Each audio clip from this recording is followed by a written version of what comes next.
다 함께 사도신경으로 토요일 새벽 예배를 주님 앞에 드리겠습니다. 전능하사 천지를 만드신 하나님 아버지를 내가 믿사오며 그 외아들 우리 주 예수 그리스도를 믿사오니 이는 성령으로 잉태하사 동정녀 마리아에게 나시고 본디오 빌라도에게 고난을 받으사 십자가에 못 박혀 죽으시고 장사한 지 사흘 만에 죽은 자 가운데서 다시 살아나시며 하늘에 오르사 전능하신 하나님 우편에 앉아 계시다가 저리로서 선자와 죽은 자를 심판하러 오시리라. 성령을 믿사오며 거룩한 공회와 성도가 서로 교통하는 것과 죄를 사하여 주시는 것과 몸이 다시 사는 것과 영원히 사는 것을 믿사옵나이다. 아멘. 함께 찬송가 70장 찬양하겠습니다. 피난처 있으니 환난을 당한 자 이리 오라.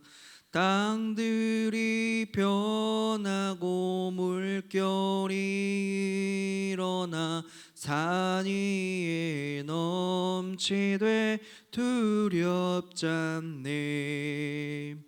이방이 떠들고 나라들 모여서 진동하나 우리 주 목소리 한 번만 바라면 천하의 모든 것 망하겠네. 만유주 하나님 우리를 도우니 피난처요.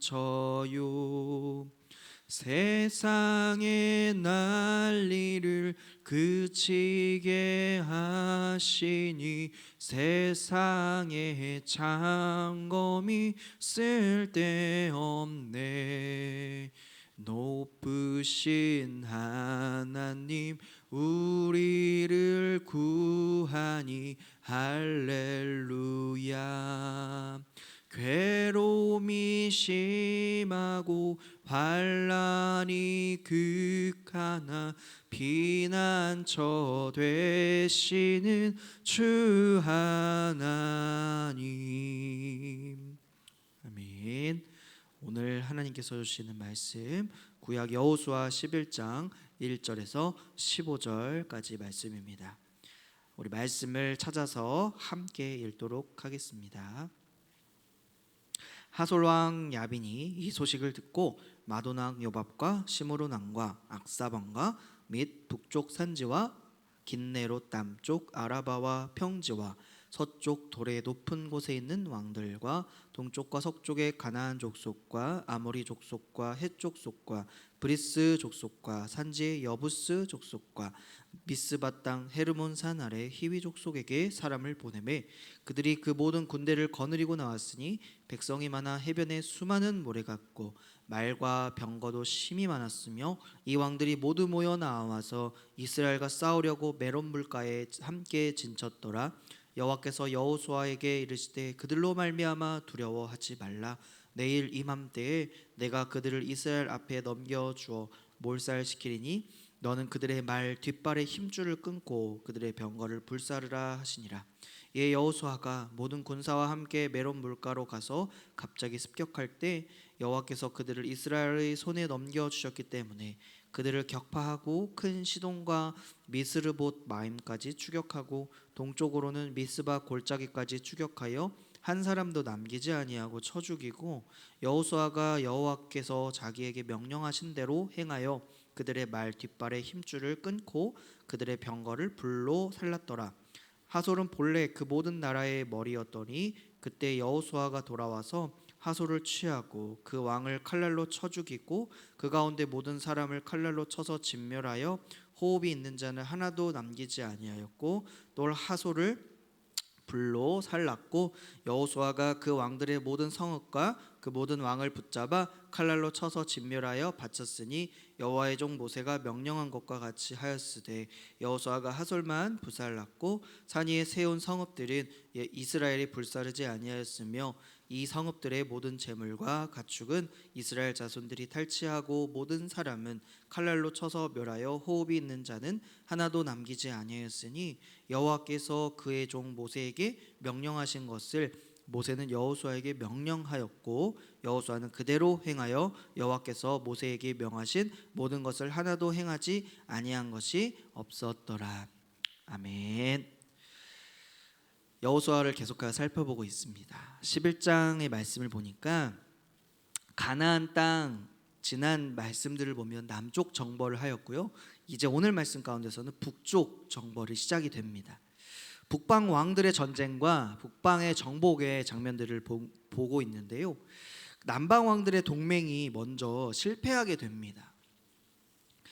그래서 이 격분한 북방 왕들, 화가 난 북방 왕들이 이 하솔 왕 야빈을 중심으로 해서 똘똘 뭉치게 되는 것이죠. 그래서 이 말씀을 보니까 그 수가 얼마나 많았는가 해변에 모래와 같았다라고 하는 것이고요. 말과 병거도 심히 많았다라고 증거하고 있어요. 남방 왕들도 셌지만 그 소식을 들은 북방 왕들이 더 준비하고 더 단단히 군사력을 갖춘 것이죠. 더 강한 세력이 되었습니다. 오늘 아무리 강한 세력이라도 이스라엘 백성에게 하나님께서는 어떤 것을 허락하여 주실까요? 우리 6절 말씀을 먼저 한번 읽어보겠습니다. 여호와께서 여호수아에게 이르시되 그들로 말미암아 두려워하지 말라.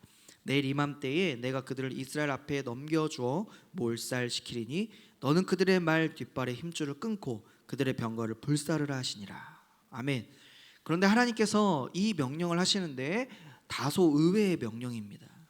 이 전쟁에서 승리하려면 어떻게 해야 될까요? 적군이 상당히 잘 준비된 이 전쟁에서 승리하기 위해서 많은 말과 많은 병거들과 아주 많은 병사들이 필요하고 그것들을 또한 하나님께서 전쟁에서 이미 승리하게 하시겠다 선포하시면서 포획하게 가지게 될 텐데 그 말들을 어떻게 하라고 합니까? 힘줄을 다 끊고 병거들도 불사르라고 합니다. 아니 지금 이것들을 취해도 부족한 마당에 이것들을 다 사용하지 말라라고 하는 것이죠. 왜 이런 명령들을 하실까요? 왜냐하면 이스라엘의 힘은 어디서 나오는 것일까라는 것을 하나님은 깨닫게 하시는 것입니다. 말과 병사의 군사력에 있지 아니하고 여호와 하나님께 대한 믿음에 있다는 것을 믿고 오히려 하나님을 믿는 그 믿음이 잃지 않을 수 있도록 이 말과 병거를 통해서 하나님을 향한 신뢰가 잃어버릴 수 있다는 것을 경고하고 있는 것입니다. 그래서 말과 병거를 없애라라고 말씀하신 것이에요. 그 당시 백성들이 이러한 명령을 듣고 순종하기가 쉬웠을까요? 어려웠을까요? 아마도 저 같았으면 어려웠을 것입니다. 왜냐하면 군사적인 측면을 보았을 때 합리적인 생각이 아니었기 때문이에요. 그러나 하나님은 하나님에 대한 철저한 순종을 원하시는 것입니다. 하나님보다 의지할 가능성이 있는 것, 그것을 가감히 포기하는 결단과 순종을 오늘 하나님께서는 요구하고 계십니다. 그리고 그렇게 행하는 것이 하나님이 기뻐하시는 일이고 참된 신앙이다라고 말씀하십니다. 그리고 승리를 허락하여 주시죠. 이 말씀에 여호수아는 어떻게 했을까요? 네, 순종했습니다. 이 말씀이 9절부터 15절까지 쭉 등장을 하는데요. 오늘 3절 말씀만 함께 보기로 합니다. 9절 말씀, 여호수아가 여호와께서 자기에게 명령하신 대로 행하여 그들의 말 뒷발의 힘줄을 끊고 그들의 병거를 불로 살랐더라. 그 다음에 12절입니다. 여호수아가 그 왕들의 모든 성읍과 그 모든 왕을 붙잡아 칼날로 쳐서 진멸하여 바쳤으니 여호와의 종 모세가 명령한 것과 같이 하였으되. 15절입니다. 여호와께서 그의 종 모세에게 명령하신 것을 모세는 여호수아에게 명령하였고 여호수아는 그대로 행하여 여호와께서 모세에게 명하신 모든 것을 하나도 행하지 아니한 것이 없었더라. 아멘. 모세를 통해서 받은 명령과 하나님께서 자기에게 주신 모든 명령을 어떻게 했죠? 그대로 순종했습니다. 계산하거나 경험을 말하면서 부분적으로 순종한 것도 아니었고 적당한 순종을 한 것도 아니었고 오히려 완전하고 철저한 순종을 했습니다. 그래서 15절에는 하나도 행하지 아니한 것이 없었더라라고 기록하고 있습니다. 하나님께서 세우신 지도자의 덕목은 무엇일까요? 가장 중요한 덕목은 무엇이냐면 바로 순종입니다. 한 사람의 순종으로 민족이, 이스라엘이 전체가 승리를 얻게 됩니다. 가나안 민족들 중에서 기브온 족속 외에는 어떤 족속도 이스라엘과 동맹을 원한 족속이 없었습니다. 아마도 다른 민족들은 이스라엘이 작은 나라고 떠도는 민족이고 어떠한 것도 얻을 수 없는 그러한 족속이라고 생각했기 때문에 그들과 동맹하려고 하지 않았습니다. 이것도 20절에 보면은 하나님께서 그대로 이행하신 내용들이라고 증거합니다. 왜냐하면 하나님께서는 가나안 민족들의 범죄에 대해서 그들에게 심판을 준비하고 계셨기 때문이에요. 그러나 하나님은 심판을 내리시지만 또한 심판을 감당할 그 시간을 그 심판에 합당할 만큼 오래 참아주시는 분이시기도 합니다. 그래서 지금까지 인도하시고 또 참아내셨습니다. 왜 하나님은 그들을 오래 참아주셨나요? 왜 하나님은 가나안 그 백성들을 기다리셨나요? 하나님은 사실 목적이 심판에 있지 않습니다. 그 목적은 구원에 있습니다. 기브온 민족, 우리가 지난 시간 보았죠. 기브온 민족이 이스라엘 민족을 잠시 속여서 그들과 화친을 맺고 또 보호받을 수 있는 기회를 얻었죠. 기브온은 다른 가나안 민족과는 다르게 하나님에 대하여 들었고 하나님을 두려워하였습니다. 그리고 이스라엘과의 화친의 조약을 맺었죠. 그래서 기브온의 생각은 최소한 이스라엘과 함께하면, 하나님과 함께하신 이스라엘과 함께하면 죽지 않을 수 있겠구나라는 그 믿음이 있었던 것이죠. 이것을 하나님은 은혜를 입었다라고 말씀합니다. 은혜다라고 합니다. 우리는 반대로 기브온 민족과 같이 하나님 죽음을 두려워서 죽을까 봐 하나님을 믿는 것이 아니라 우리는 그 은혜를 알기 때문에 믿는 것이죠. 하나님께 순종하는 자에게 하나님은 은혜를 주십니다. 믿으시죠? 그래서 은혜를 우리에게 주셔서 우리의 이웃들, 심지어 적들을 구원할 수 있는 그런 축복까지 더하여 주시는 줄 믿습니다. 오늘 다른 가나안 민족들이 이스라엘을 보고 돌아와야 했습니다. 구원할 수 있는 주님의 은혜를 바라보며 돌아왔어야 했습니다. 이 가나안 정복 전쟁을 통해서 이스라엘 백성들은 무엇을 배웠을까요? 그렇죠. 바로 순종입니다. 하나님에 대한 신뢰에서 나오는 절대적인 순종. 이것은 철저하게 그들의 전쟁이 아니라 하나님의 전쟁이기에 하나님의 백성에게 요구되는 것, 하나님의 백성에게 필요한 것은 거룩, 즉 순종입니다. 이 거룩과 순종은 둘 다 하나님에 대한 믿음이라는 것에 바탕이 되는 것이죠. 오늘 우리 인생도 마찬가지입니다. 인생에 주어진 이 믿음의 싸움을 싸우는데 우리에게 요구되는 것은 능력도 아니라 군사력도 아니라 어떤 지혜와 지식이 아니라 하나님께 순종하는 것, 특별히 온전한 철저한 순종입니다. 일시적이고 부분적이고 또 타협하는 순종이 아니라 하나님께서 받으시는 철저한 순종, 그것을 오늘 저와 여러분에게 요구하고 계십니다. 우리 인생의 마지막 순간에 이런 말을 남기면 얼마나 좋을까요? 나는 여호와께서 명하신 것을 하나도 행하지 아니한 것이 없었더라. 이런 기록을 남기는 저 여러분들이 되시기를 예수님의 이름으로 축복합니다. 그래서 우리도 순종하여 얻는 그 기쁨으로 살고 대대로 우리 후대에도 하나님의 말씀을 이루며 살아가는 말씀의 세대, 말씀의 가정이 다 되시기를 예수님의 이름으로 축복합니다. 아멘. 오늘 이 말씀을 기억하면서 다음과 같은 기도 제목으로 기도합니다. 타협하는 신앙이 아니라 절대 믿음, 절대 순종을 허락해 주시고 대대의 말씀을 가르치고 말씀 순종의 기쁨이 있는 가정이 되게 하여 주시고 여호수아와 같은 리더십을 자녀들과 우리 미래 세대에게 허락하여 주시옵소서.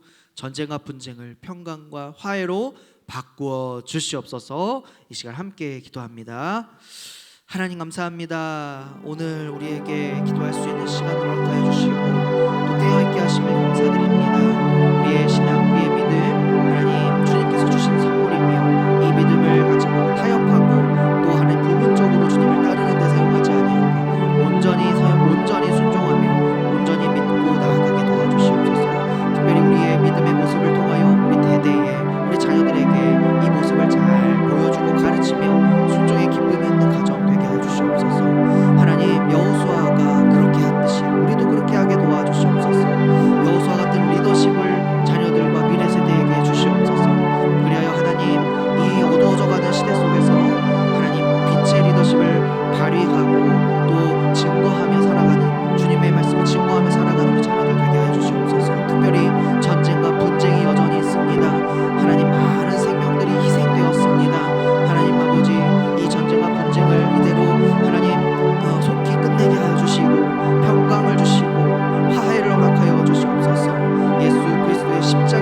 내가 그들에게